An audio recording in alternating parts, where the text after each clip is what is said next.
Hello everyone. तो स्वागत है आपका फार्मा बॉयज़ के यूट्यूब चैनल पर, जहां पर हमने शुरू किया था बी फॉर्म 8 सेमेस्टर के सब्जेक्ट फार्मास्यूटिकल रेगुलेटरी साइंस के बारे में। तो अपने प्रीवियस वीडियो में हमने कवर किया था टॉपिक ड्रग की डिस्कवरी और डेवलपमेंट में इन्वॉल्व होने वाले स्टेजेस के बारे में। तो आज हम पढ़ने जा रहे हैं दूसरा टॉपिक, जो कि है pre clinical studies, non clinical activities and clinical studies. तो शुरू करते हैं। तो जैसा कि इसके नाम से ही पता चल रहा है, प्री क्लिनिकल मीन्स क्लिनिकल से पहले हम जो कंपाउंड को सेलेक्ट करते हैं ड्रग बनाने के लिए, उसे हम डायरेक्टली ह्यूमंस पर ट्रायल नहीं करते हैं बिना उसके इफ़ेक्ट को जाने हुए। तो इस प्रोसेस को हम प्री क्लिनिकल स्टडीज़ कहते हैं। प्री क्लिनिकल स्टडीज़ में ड्रग की टेस्टिंग हम एनिमल जैसे कि माइस और रैबिट पे करते हैं।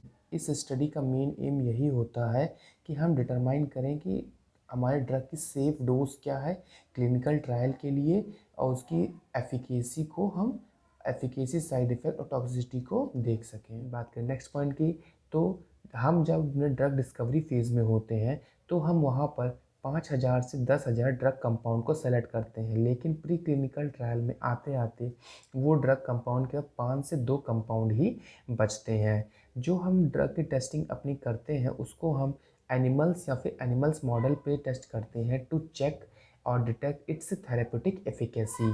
ये जो टेस्ट कंडक्ट कराए जा रहे हैं प्री क्लिनिकल स्टडीज़ में एनिमल्स के ऊपर, इसको अप्रूवल देता है एथिकल कम्युनिटी। इसके बिना, अगर एथिकल कम्युनिटी के अप्रूवल के बिना हम प्री क्लिनिकल ट्रायल कंडक्ट नहीं करा सकते हैं। अब ये टेस्ट दो तरीके से कराए जाते हैं। पहला in vitro, second in vivo. In vivo में हम अपने ड्रग की टेस्टिंग लैब में क्या कराते हैं, जिसमें कि हम जो सेल पे हमें टेस्ट करना होता है उस सेल का कल्चर बनाते हैं और उसमें उसको डिजीज़ कॉज कराकर अपने ड्रग को हम टेस्ट कराते हैं। इन वीवो में हम अपने ड्रग की टेस्टिंग लाइव एनिमल जैसे कि चूहा और खरगोश पर कराते हैं, चेक करने के लिए कि हमारी जो ड्रग है वो सही से काम कर रही है कि नहीं कर रही है। अब बात करें अगले पॉइंट की, इम्पॉर्टेंस। तो इसका मेन इम्पॉर्टेंस यही है कि हम अपने ड्रग की टॉक्सिक डोज, फार्माकोलॉजिकल एक्शन जिसमें फार्माकोकाइनेटिक एंड फार्माकोडायनेमिक इंक्लूड होता है, उसको हम एनिमल्स पर चेक कर सकें। अगर हमें क्लिनिकल ट्रायल कंडक्ट कराना है तो रेगुलेटरी बॉडी जो कि हमारी होती है देश की, उसमें हमें प्री क्लिनिकल ट्रायल का डाटा हमें प्रोवाइड कराना पड़ता है। और अगर हमें अपने drug investigation, new drug application को फाइल करना है एफडीए में, तो उसके लिए भी हमको प्री क्लिनिकल ट्रायल का डाटा लगता है। बात करते हैं इसी सीरीज़ में अपने अगले टॉपिक की, जो कि है non clinical activities. Non clinical activities में हम किसी भी तरह की टेस्टिंग नहीं करते हैं। इस प्रोसेस में जो हमारे ड्रग इन्वेस्टिगेशनल फेज़ में है उसके बारे में हम जानकारी इकट्ठा करते हैं कि ड्रग हमारी अलग अलग बॉडी में जाके टॉलरेट होगी, उसका फार्माकोलॉजी क्या होगा, और इन सब चीज़ों को हम इसमें इन्वेस्टिगेट करते हैं। इस स्टेप में केवल हम चीज़ों को ऑब्जर्व करते हैं और केवल उसकी एपिडेमियोलॉजी यानी कि रिस्क फैक्टर की स्टडी करते हैं।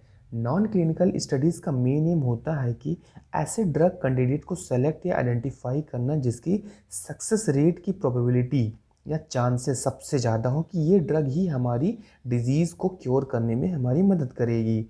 दूसरा, इस ड्रग की सेफ्टी को भी ऐसे करना।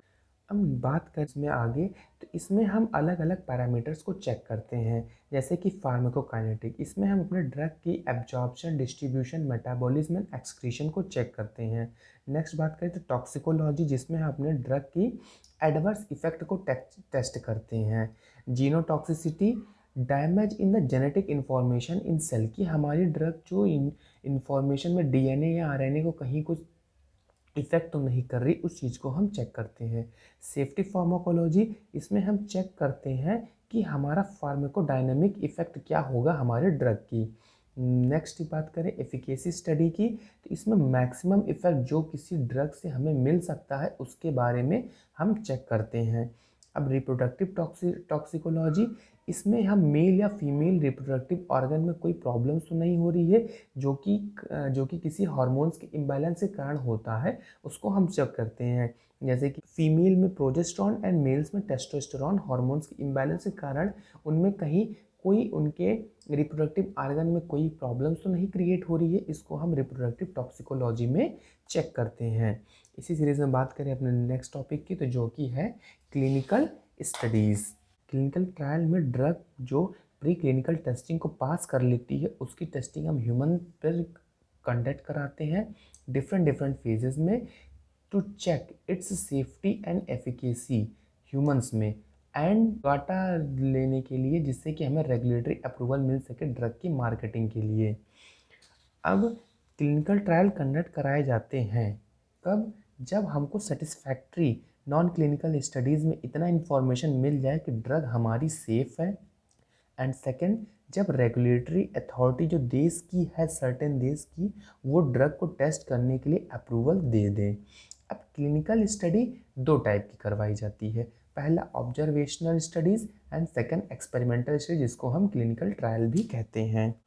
तो बात करें ऑब्जर्वेशनल की स्टडीज़ में, तो इस स्टडी में केवल हम चीज़ों को अज्यूम करके उसके अकॉर्डिंग एक्शन लेते हैं। जिसमें हम पहला बात करें केस स्टडी या फिर केस सीरीज़ की, तो इसमें हम जैसे कि कोई नई बीमारी आई तो उसको हाइपोथेसिस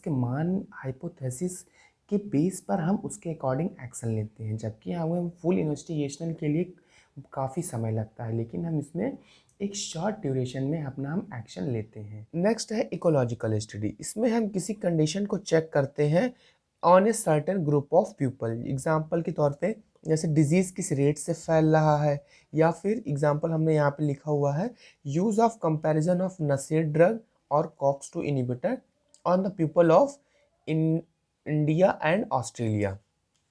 नेक्स्ट है क्रॉस कंट्रोल स्टडी। इसमें हम एक ग्रुप जो कि अफेक्टेड है किसी डिजीज़ से, उसको नॉन अफेक्टेड ग्रुप से कंपेयर करते हैं कि उनके क्या साइड इफ़ेक्ट आ रहे हैं, क्या उनमें एक्शन आ रहा है, कैसा उनके सिम्टम्स जनरेट हो रहे हैं in comparison of A control condition, is called case control study.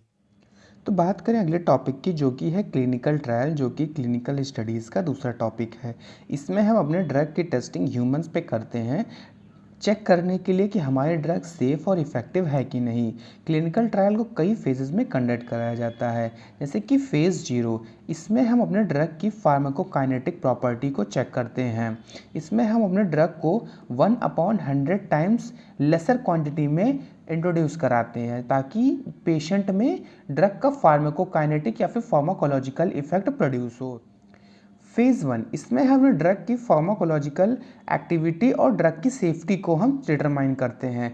इसमें हम 10 से 100 हेल्दी वॉलंटियर को लेते हैं और उनमें हम अपने ड्रग को इंट्रोड्यूस कराते हैं। ये टाइम पीरियड 6 महीने से 1 साल तक का हो सकता है। बात करें फ़ेज़ 2 की, इसमें हम अपने ड्रग की एफिकेसी को चेक करते हैं। इसमें हम 300 से 500 डिजीज़ पेशेंट को लेते हैं, जिसके लिए हम ड्रग को डिस्कवर करा रहे हैं और चेक करते हैं कि हमारी ड्रग उन पे काम कर रही है कि नहीं कर रही डिजीज़ कंडीशन में। फ़ेज़ 3, इसमें इसको हम थेरापेटिक कन्फर्मेटरी ट्रायल भी कहते हैं। इसमें हम मोर देन 3000 डिजीज पेशेंट को लेते हैं to check its safety and efficacy. और इसमें एक चीज़ और चेक की जाती है, जो कि long term use side effect.